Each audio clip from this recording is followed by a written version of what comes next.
Hey all, today I am driving the 2025 Nissan Kicks, and this vehicle is all new for this model year. And I just think that you get a surprising amount of things on this compact SUV for not a lot of money. So this is a top tier SR trim, and it costs about $27,000. And I think that there's an amazing amount of technology on this vehicle for that price point. So what I want to do in this review is a tech check. Let's see what you get for the money. So let's take a closer look at this week's car du jour, the 2025 Nissan Kicks. All right, I want to start on the exterior of the vehicle, and I don't want to spend a lot of time outside because it's 15 degrees today, but I do want to point out a couple of changes we have going on. So first off, you have a new lighting signature. So these are your new daytime LED running lights. And this specific vehicle has a two-tone paint with the black and the red, and that is an available feature. And I'm going to call this a tech feature because for the first time on the Nissan Kicks, you now have all-wheel drive available. And in the snowy conditions that you've got in Chicago, yeah, I definitely appreciate that. Now, another thing I want to point out, I have the vehicle running because it's cold, but if I had the vehicle locked and it was not on, as I approach the vehicle, it has an auto unlock feature. So as I'm approaching with the key fob, the vehicle would automatically unlock. But what you also have is passive entry. So you do have to press this button here to lock and unlock. But I always appreciate that because then you don't have to pull the key fob out of your pocket. And at an entry level vehicle, you don't often get that. So yeah, let's go inside because it's cold. Oh, I lied. It's 16 degrees now, but that is still cold. So let's talk a little bit about what I am looking at, and then we'll start going through some of the screens and things like that. So first off, you have this head unit here that is really large. It is essentially one screen, but two screens. So I guess I should say it's one piece of glass, but two screens. So you have the digital display right here, and then you have your infotainment screen right here. And yep, you've got wireless Apple CarPlay. Again, something I really appreciate in a more entry level vehicle. In the behind the wheel cluster, you do have some ability to change how this appears, but I'll be honest, it is not very changeable, but you do have a couple of options. So first off, if you scroll through this thumb wheel here, you can see you can change the middle bit a little bit, and that's indicated by those two dots. I guess I should say these two dots right here. It tells you that you have um, the ability to change the view right there. But if you would like to change how this appears, you can go into the change meter, and then you get a little bit of a different gauge cluster. And again, you can kind of alternate between what shows up in the middle. Those are your only two options for this digital display. And I have to be honest, at $27,000, that doesn't bother me. Now, the coolest thing, however, is the fact that you have this really large screen for your wireless Apple CarPlay. And one of the things that Nissan has done that I really like here is they have this menu right here that makes it very easy to switch back and forth between your native system and then back to Apple CarPlay. Now, they do have this redundant icon right here, the Nissan icon, that will also take you back to your native system. But I like the fact that you have the things right here, which will ensure that some of this stuff will never leave. So I like all of that. Now, one thing I will say that I am kind of missing on this vehicle is the fact that you do not have dual automatic climate controls. You only have the single climate control, and it's fine for me because I'm going to make it really hot when I'm in here. But when I have my husband with me, he doesn't like the fact that I have this full high, full hot. Um, yeah, full hot. And I don't know. I mean, I know that adds expense, but I will say that is the one thing that I've missed. And you have heated seats, and these are cloth seats. So you have heated seats, but no dual automatic climate control. So, I mean, just not a ding, just something to be aware of. All right, we've already taken a brief look at these screens, but I want to take a closer look and dig into the infotainment just a little bit more. So as I pointed out, you do have this menu here, and you can go into your home menu, and this is very swipeable, and it's actually also customizable. Now, you don't have a lot of options in terms of what you can add to this, but if you press this button, it shows you how you can kind of configure this in terms of different modules and different items that you can add to the overall schema of this system. So as you can see right here, it says Apple CarPlay. This is my phone connection.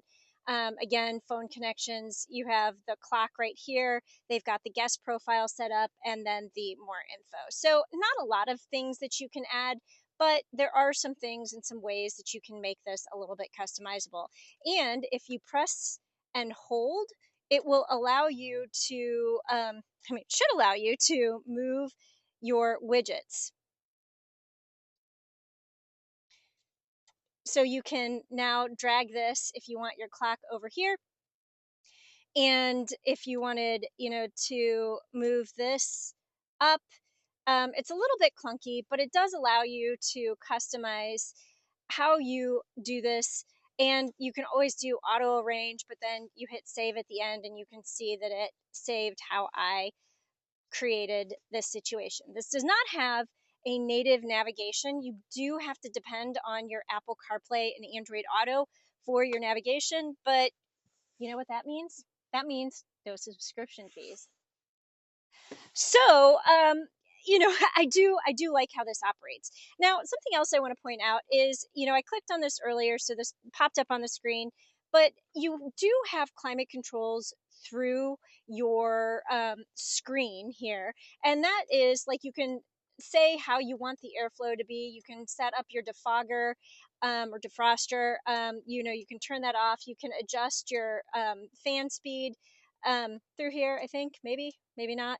But you have some controls through here. But what I really like about this is the fact that you have essentially all of the redundant controls right here. Now, I typically just keep it on auto, but I had it not on auto because, oh yeah, so this is how you do the fan through here. Had it not on auto because the fan was blasting because, yeah, I have it on high heat. But you have the redundant controls for the most part. The only thing that you're really going to need the screen to control is where the airflow is going. Like, do you want it coming out your face? Do you want it coming at your feet? I typically like having it at my feet if I don't have it on auto. So, that is just another quick look here at the way these screens appear, and I like it. And if you're in Apple Maps, you do have the ability to allow the map to fill out the entire screen. You can go into your and I am going to point out this is just a little bit laggy because I am filming with my phone while I am using Apple CarPlay. It is not laggy. It is not laggy. So don't comment on that. But you can also go into Waze. I obviously really like Waze for road trips because it tells you more clearly what the obstacles are, if there's an accident, a crash, if there's a cop on your route. But I will say Apple Maps fills out the screen, I think, a little bit better. But generally, when I'm driving for a road trip, I like Waze. So at any rate, just wanted to take a more in-depth look at all of these things. So I like the redundancy of the controls. I like the screen. I like how Apple CarPlay fills out this screen. And I like the customizability. So for $27,000, there's a lot of good stuff going on right here. Now, I do want to take a small minute to talk about the transmission. I get a lot of questions whenever I drive a Nissan vehicle about the transmission because this vehicle does use the continuously variable transmission, or the CVT. And back in the 2013-2014 era, CVTs on Nissan had a lot of problems.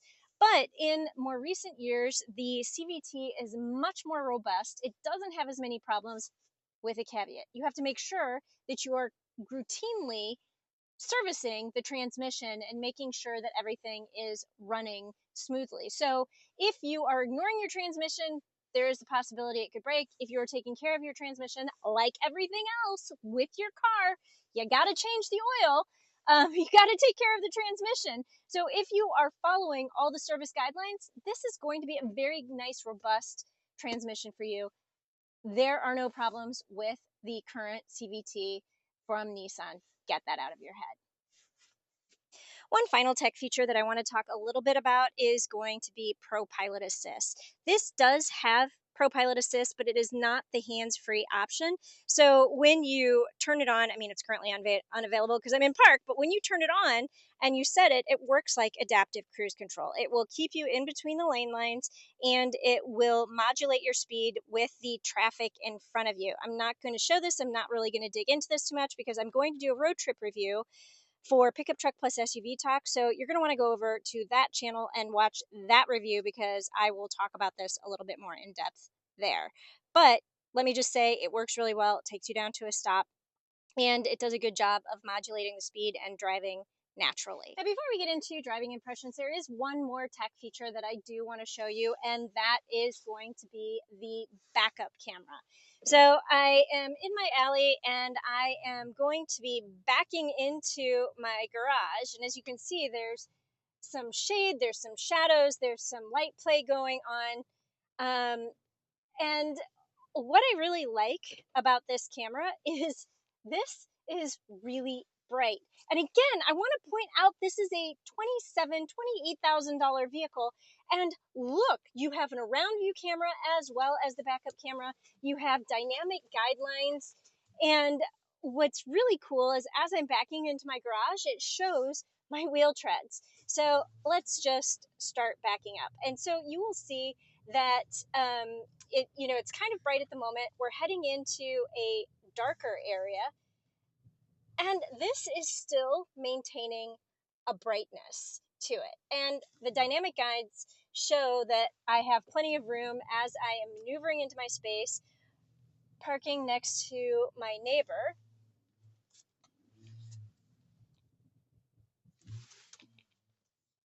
And then, the brightness changes as I'm getting into a darker space. So I really, really like this camera. And it also has the sensors. So in addition to being able to visibly see what's going on, I can audibly hear where I'm getting close to. And I don't know if you can see this behind the wheel, but it also shows right here that there is a closeness for the parking assist too. So I've got a visible there, a visible there. I've got the audible. I've got all of the good things going on to make sure that I am not going to hit anything. So I don't know. I just really like this, and I think Nissan has done a great job with its camera. And I've got plenty of space up in the front. And you know what? Once you put it into drive, in order to put the camera back on again, you hit this right here. And so then as I'm driving forward, it will show what it looks like going into the front. So I wish this had a delay, but the fact that it's just right here, so you can just pop your finger up to look at the front and to get some different camera views, I really like that. So I think this is a great feature and very impressive for a vehicle that is less than $30,000. Now, I've always been a big fan of the Nissan Kicks. I think it is a right-sized vehicle for a city environment, but it also does really well in the suburbs as well. It's decent on the highway. I will say there is a little bit of road noise that will creep into the cabin once you go over about 70 miles an hour. But for the most part, this is really quiet and it does really well just driving. I think this would be a great commuter car, and with the addition of all-wheel drive, I have to say, I think this is a near perfect vehicle, and the fact that you can get this for less than $30,000 with all the technology, with all-wheel drive, is, I think, pretty amazing. I've been driving around the city this week, and as I mentioned, I'm taking a road trip, so Pickup Truck Plus SUV Talk, go watch that video. But it is very easy to park. It's nimble. It maneuvers very well. I've been parallel parking a lot, and this does really well. I back into my garage. I have plenty of space. But what's really good is because this is a small SUV, it also has cargo space in the back for luggage to take a road trip. So from the price to the ride and handling to the technology, I think this is a really great choice for somebody who is on a budget. And that is what I have for you this week with the 2025 Nissan Kicks Tech Check.